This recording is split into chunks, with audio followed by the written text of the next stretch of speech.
500 MCQ suggestion বই থেকে এই পর্বে আমরা নবম অধ্যায়ের এমসিকিউ প্রশ্নের কিছু সমাধান করব। তো আমরা দেখি প্রথম প্রশ্নে কি বলা হয়েছে, কোন মাধ্যমে আলোর বেগ সবচেয়ে বেশি। এটা স্বাভাবিকতই শূন্য মাধ্যম বা বায়ু মাধ্যমে আলোর বেগ সবচেয়ে বেশি, এটা আমরা সবাই জানি। পানির সাপেক্ষে বায়ুর প্রতিসরণাঙ্ক 0.75 এবং বায়ুতে আলোর বেগ 3 × 10⁸ হলে পানিতে আলোর বেগ কত? কি বলেছে? পানির সাপেক্ষে বায়ুর প্রতিসরণাঙ্ক 0.75, পানির সাপেক্ষে বায়ুর প্রতিসরণাঙ্ক, যেটাকে আমরা লিখতে পারি হচ্ছে ডব্লিউ ইটা এ, পানির সাপেক্ষে বায়ুর প্রতিসরণাঙ্ক। তো ডব্লিউ ইটা এ সমান লেখা যায় হচ্ছে ইটা, না আমাদের তো আলোর বেগ বের করতে হবে, তাহলে ডব্লিউ ইটা এ সমান লেখা যায় হচ্ছে সি ডব্লিউ বাই সি এ।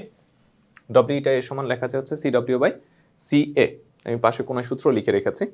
তো ডব্লিউ ইটা এ মানে পানির সাপেক্ষে বায়ুর প্রতিসরণাঙ্ক সমান হচ্ছে পানিতে আলোর বেগ ডিভাইডেড হচ্ছে বায়ুতে আলোর বেগ। তাহলে এখান থেকে আমরা সি ডব্লিউ সমান লিখতে পারি হচ্ছে ডব্লিউ ইটা এ ইন্টু হচ্ছে সি এ। ডব্লিউ ইটা এ হচ্ছে 0.75 আর সি এ হচ্ছে 3 × 10⁸ মিটার/সেকেন্ড। তাহলে এখান থেকে আমরা হিসাব করে কি পাবো? 3 × 10⁸ ইন্টু হচ্ছে 0.75, তাহলে আমরা এখান থেকে পাচ্ছি হচ্ছে 2.25 × 10⁸ মিটার/সেকেন্ড। অ্যান্সার হচ্ছে 2.25 × 10⁸ মিটার/সেকেন্ড। বায়ুর সাপেক্ষে পানির প্রতিসরণাঙ্ক বলা আছে। এবার বলছে বায়ুর সাপেক্ষে পানির প্রতিসরণাঙ্ক 4/3 হলে পানির সাপেক্ষে বায়ুর প্রতিসরণাঙ্ক কত? এটা হচ্ছে উল্টে যাবে জাস্ট। বায়ুর সাপেক্ষে পানির প্রতিসরণাঙ্ক যদি 4/3 হয় তাহলে পানির সাপেক্ষে বায়ুর প্রতিসরণাঙ্ক হয়ে যাবে 3/4। এখন কেন উল্টাবে সেটা আমরা সূত্র দিয়ে বলতে পারি। সূত্র হচ্ছে এ ইটা বি সমান হচ্ছে 1/b ইটা এ, বা 1/4/3 হলে এ ইটা বি সমান কি হবে? 3/4। এই জন্য বললাম জাস্ট উল্টে যাবে।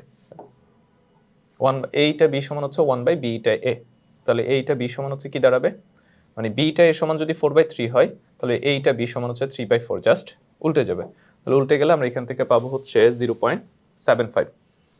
নিচের কোনটিতে আলোর প্রতিসরণাঙ্কের মান সবচেয়ে বেশি? কাঁচ মাধ্যমে আলোর প্রতিসরণাঙ্কের মান সবচেয়ে বেশি।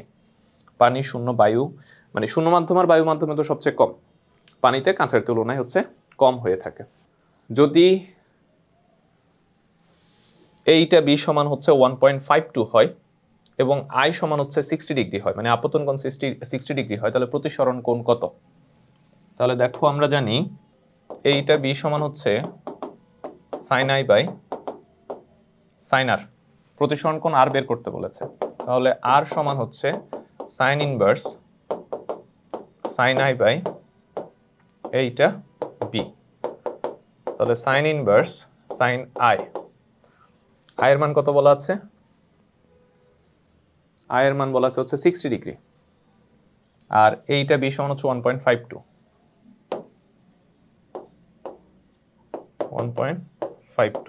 তাহলে আমরা পাচ্ছি হচ্ছে 34.7, এটাই হচ্ছে প্রতিসরণ কোণের মান।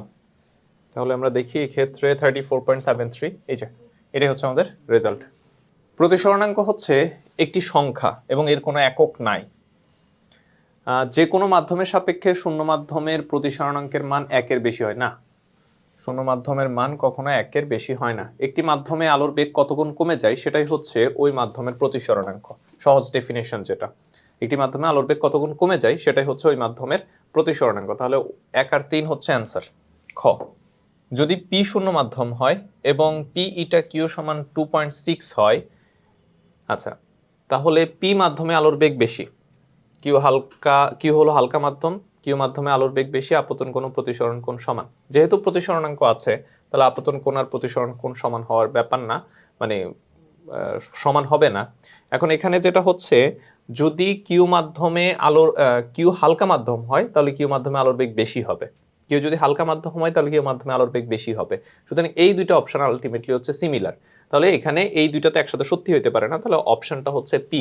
এখন এটা আমরা দেখাইতেও পারি যে পি মাধ্যমে আলোর বেগ বেশি। সেটা কিভাবে? দেখো আমাদের এখানে পি ইটা কিউ সমান বলা আছে পি ইটা কিউ সমান বলা আছে 2.6, কিন্তু আমরা জানি পি ইটা কিউ সমান হচ্ছে eta Q by eta P, বা eta Q by eta P সমান হচ্ছে 2.6। খেয়াল করো, দুইটা সংখ্যার অনুপাত যখন একের থেকে বড় হয় তাহলে লব অবশ্যই হরের থেকে বড়, মানে eta Q is greater than eta P হবে।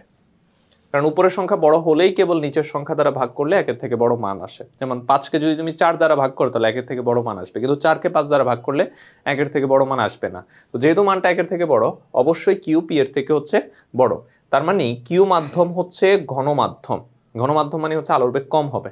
কিউ মাধ্যম হচ্ছে প্রতিসরণাঙ্ক বেশি মানে হচ্ছে ঘন মাধ্যম, এখানে আলোর বেগ কম হবে, তাহলে পি মাধ্যমে আলোর বেগ বেশি হবে। তাহলে অ্যান্সার হচ্ছে পি মাধ্যমে আলোর বেগ বেশি, ক।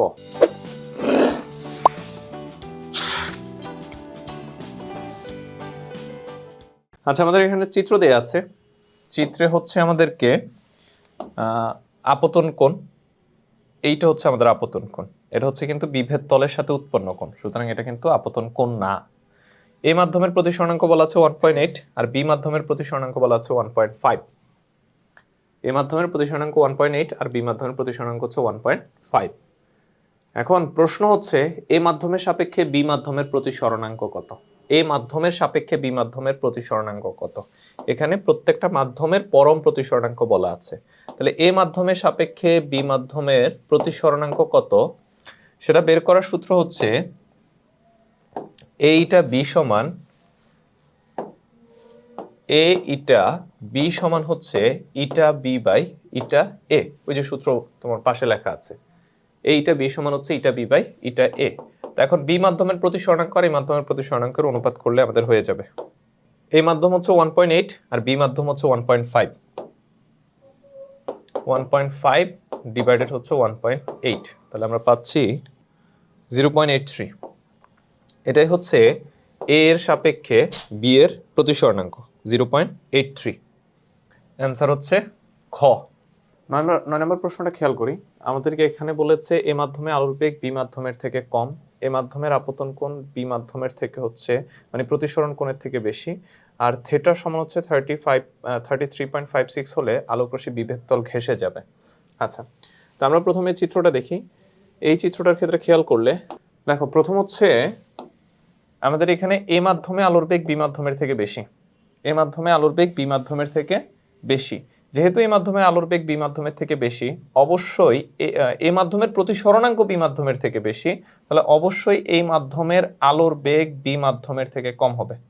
আবার বলছি, যেহেতু এই মাধ্যমের পরম প্রতিসরণাঙ্ক বি মাধ্যমের থেকে বেশি, তাহলে এই মাধ্যমের আলোর বেগ অবশ্যই বি মাধ্যমের থেকে কম হবে। আমাদের অপশানে কি দেয়া ছিল? আমাদের অপশানে দেয়া ছিল হচ্ছে বি মাধ্যমে আলোর বেগ বেশি, এবং আমরা পেয়েছি হচ্ছে বি মাধ্যমে আলোর বেগ বেশি, তাহলে প্রথম অপশানটা সঠিক। আর এখানে খেয়াল করো, এটা প্রতিসরণাঙ্ক বেশি, এটার প্রতিসরণাঙ্ক কম, তার মানে এটা ঘন মাধ্যম, এটা হচ্ছে হালকা মাধ্যম। তাহলে ঘন থেকে হালকা মাধ্যমে প্রবেশ করছে। ঘন থেকে যদি হালকা মাধ্যমে প্রবেশ করে তাহলে অবশ্যই প্রতিসরণ কোণ আপতন কোণের থেকে বড় হয়। ঘন মাধ্যম থেকে হালকা মাধ্যমে প্রবেশ করলে প্রতিসরণ কোণ আপতন কোণের থেকে বড় হয়। আমাদের এখানে কি বলেছে? বলেছে আপতন কোণ প্রতিসরণ কোণের থেকে বড় হবে না, এটা ট্রু না। তাহলে 2 নম্বর অপশনটা হওয়ার কোনো চান্স নাই।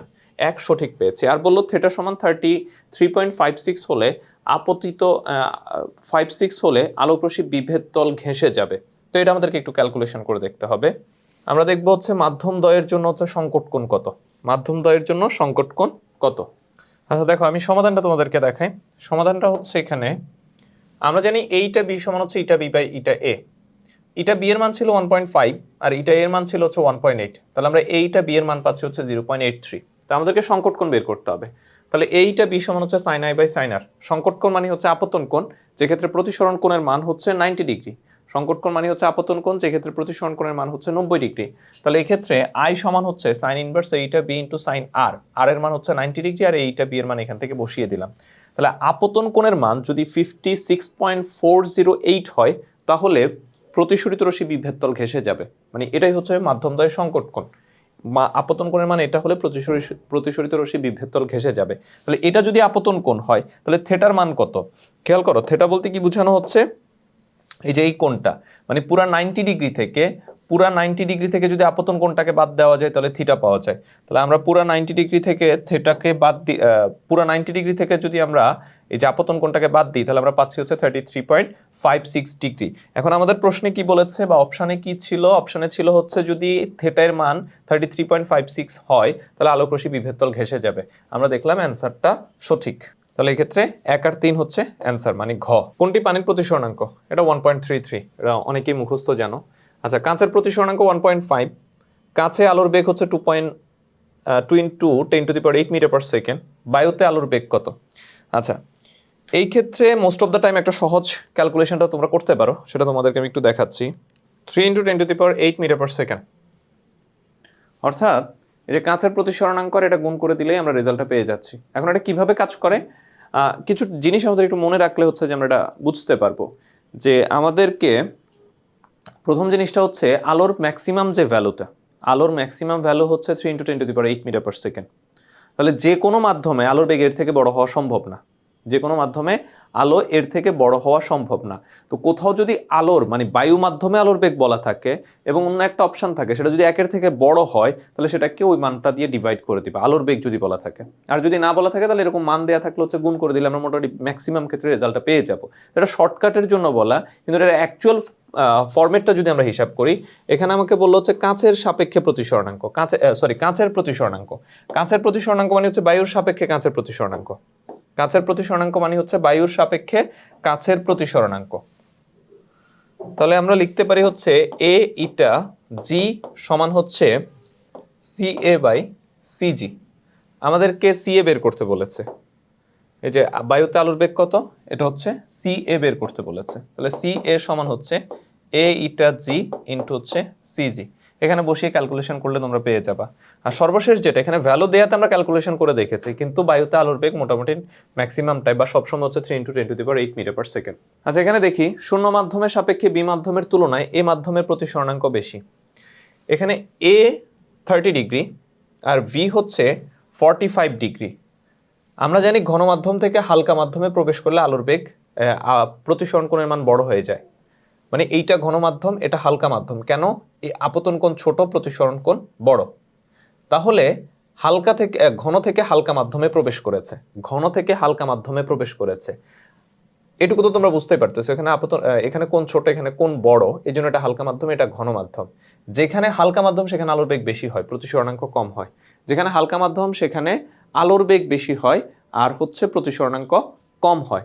এখন আমাদের এখানে কি বললো, শূন্য মাধ্যমের সাপেক্ষে বি মাধ্যমের তুলনায় এ মাধ্যমের প্রতিসরণাঙ্ক বেশি, সেটা তোমাদেরকে এতক্ষণ ধরে বুঝাচ্ছি। তাহলে আমাদের 1 নাম্বার যে অপশনটা সেটা সঠিক। আলো হালকা মাধ্যম হতে ঘন মাধ্যমে প্রবেশ করে। এই যেখানে আলো হালকা মাধ্যম হতে ঘন মাধ্যমে প্রবেশ করে না, এরকমটা ঘটে না। এখানে হচ্ছে ঘন মাধ্যম থেকে হালকা মাধ্যমে প্রবেশ করেছে, এখানে ঘন মাধ্যম থেকে হালকা মাধ্যমে প্রবেশ করেছে। কারণ এই যে দেখো, আলোক রশ্মি এদিক থেকে এদিকে প্রবেশ করেছে, আলোক রশ্মি এদিক থেকে এই দিকে প্রবেশ করেছে। তাহলে এখানে অবশ্যই হচ্ছে এটা থেকে, এটা যেহেতু কোণ বড়, সুতরাং এটা ঘন মাধ্যম থেকে হালকা মাধ্যমে প্রবেশ করেছে। আর এখানে বললো আলো হালকা মাধ্যম থেকে, তাহলে 2 সঠিক হওয়ার চান্স নেই। আর 3 হচ্ছে আলোক রশ্মি বি মাধ্যম থেকে এই মাধ্যমে প্রবেশের ক্ষেত্রে পূর্ণ অভ্যন্তরীণ প্রতিফলন ঘটবে। আমরা জানি কি বলেছে, আলোক রশ্মি বি মাধ্যম থেকে এই মাধ্যমে মানে হালকা মাধ্যম থেকে ঘন মাধ্যমে প্রবেশের ক্ষেত্রে পূর্ণ অভ্যন্তরীণ প্রতিফলন ঘটবে না। আমরা জানি পূর্ণ অভ্যন্তরীণ প্রতিফলন ঘটে হচ্ছে ঘন থেকে হালকাতে প্রবেশ করলে। এখানে কোনটার কথা বলেছে, হালকা থেকে ঘনতে, তাহলে পূর্ণ অভ্যন্তরীণ প্রতিফলন ঘটবে না। তাহলে অ্যান্সার কত হওয়ার কথা, 3, মানে 1 আর 3 অ্যান্সার হওয়ার কথা। 1 আর 3 আমরা কোথায় পাচ্ছি, খতে পাচ্ছি 1 আর 3। তাহলে এটাই ছিল সঠিক। তো এই পর্বে আমাদের এই ছিল আলোচনা। পরবর্তী পর্বে আরো নতুন কিছু প্রশ্ন নিয়ে আমরা আলোচনা করবো, এগুলো আমরা সমাধান করাচ্ছি 500 MCQ সাজেশন বই থেকে। তোমরা যারা 500 MCQ সাজেশন বই সংগ্রহ করনি, খুব দ্রুত সংগ্রহ করে ফেলবে।